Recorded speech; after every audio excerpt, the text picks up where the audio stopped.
कल्याणपुर नाम का एक गांव था। उस गांव से थोड़ी ही दूरी पर एक बहुत ही घना और डरावना जंगल था। रात के समय जो भी उस जंगल से होकर गुजरा था वो कभी भी वापस नहीं आया। उसी जंगल में एक बहुत ही सिद्ध तांत्रिक बाबा रहता था। उसे तंत्र मंत्र के अलावा और कोई भी काम नहीं आता था। वह उस जंगल में रहकर भूतों से बात करता था और उनको अपने वश में कर लेता था। कभी कभी गांव में किसी की तबीयत खराब होती थी तो वो लोग उसके पास जाते थे और वह तांत्रिक अपने तंत्र मंत्र से उन लोग को ठीक कर देता था। गांव के लोगों को उस तांत्रिक बाबा पर बहुत विश्वास हो गया था।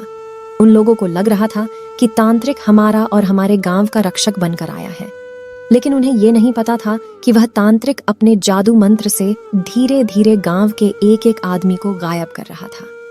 तांत्रिक ने अपने पास एक कुर्सी रखी थी। वो कोई मामूली कुर्सी नहीं थी।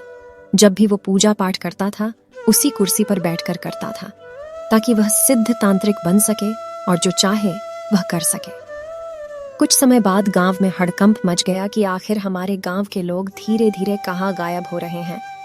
फिर उन्हें उस तांत्रिक बाबा पर शक हुआ और एक दिन गांव के कुछ लोग उस जंगल की ओर चल दिए, ये पता करने के लिए कि आखिर हमारे गांव के लोग अचानक गायब कहाँ हो जाते हैं। लोग धीरे धीरे जंगल के बहुत अंदर चले गए। जंगल एकदम घना और डरावना था। थोड़ी ही दूर आगे जाने के बाद उन्हें एक रोशनी जलती हुई नजर आई। फिर वे लोग वहां जाते हैं और देखते हैं कि वह तांत्रिक एक बहुत ही पुरानी कुर्सी पर बैठा है और वह तांत्रिक अपने पैर के नीचे एक आदमी को दबा के रखा है जो कि बेहोश हालत में था।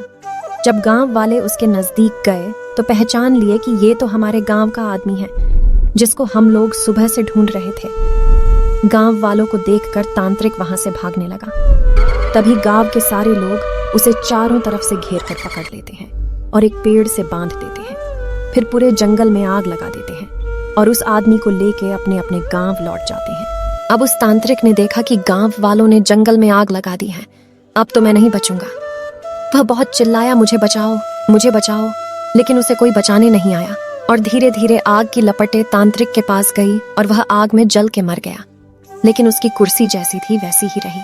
उसे एक आंच तक नहीं लगी क्योंकि तांत्रिक ने उस कुर्सी को जादू मंत्र से बनाया था। ये बात किसी को भी पता नहीं थी कि वह तांत्रिक मरने के बाद भी हमारा पीछा नहीं छोड़ेगा। गांव वाले अब खुश थे कि अब हमें किसी भी बात का डर नहीं है। कुछ समय बीतने के बाद एक दिन गांव का एक आदमी दोपहर के समय अपने खेत में काम कर रहा था। गर्मी का दिन था और उसे बहुत जोर से प्यास लगी थी। वह पानी पी के थोड़ा आराम करने के लिए उसी जंगल में चला गया जहां तांत्रिक रहा करता था। वहां जाकर देखा कि एक बहुत सुंदर कुर्सी रखी हुई है।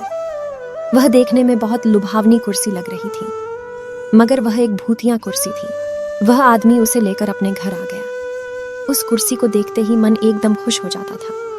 उसके घर वाले भी कुर्सी को देखकर खुश हो गए। उसे नहीं पता था कि वह अपने घर कुर्सी नहीं बल्कि अपनी मौत लेकर आया है। जैसे ही वह कुर्सी पर बैठा तभी कुर्सी ने उसे पकड़ लिया। उसके घर वालों ने बहुत कोशिश की लेकिन उसे उस कुर्सी से उठा नहीं पाए। देखते ही देखते यह बात पूरे गांव में आग की तरह फैल गई। गांव के लोगों ने भी बहुत कोशिश की उसे उस कुर्सी से अलग करने की, लेकिन वो लोग भी असफल हो गए और उस कुर्सी को काटने और तोड़ने की भी कोशिश की, लेकिन उस कुर्सी का कुछ नहीं हुआ। थोड़ी देर के बाद गांव के लोगों के सामने ही उस कुर्सी में अपने आप ही आग लग गई और देखते ही देखते वो कुर्सी जलकर राख हो गई और वो आदमी तड़प तड़प कर मर गया। उसके मरते ही वो आदमी और उसकी जली हुई राख सब के सब गायब हो गया। ऐसा लग रहा था कि यहाँ कुछ हुआ ही नहीं है। तब से ऐसी घटना हर 2 या 3 दिन पर गांव में होती गई। कभी कुर्सी तो कभी टेबल तो कभी खटिया बनकर लोगों को लुभाता रहा और उन्हें तड़पा तड़पा के मारता रहा। उस कुर्सी वाले भूत ने गांव में इतना दहशत फैला दिया कि सभी लोग गांव छोड़ने के लिए सोचने लगे। फिर एक आदमी ने इस सब से बचने का उपाय किया। वह एक साधु बाबा के पास गया और अपने गांव में होने वाली सारी घटना के बारे में बताया। दूसरे दिन सुबह सुबह ही वो साधु बाबा उस गांव में आए और सबको अपने अपने घर से घी, चावल और लाल कपड़ा लेकर आने को कहा। साधु बाबा ने उस गांव के चौराहे पर एक पूजा करवाई। साधु बाबा ने सुबह से लेकर शाम तक उस पूजा में हवन किया और सभी लोगों को उस लाल कपड़े में थोड़ा थोड़ा चावल डालकर दिए और बोले कि इस कपड़े को सब अपने घर के दरवाजे पर लटका देना। अब से कोई तुम्हारा कुछ नहीं बिगाड़ पाएगा।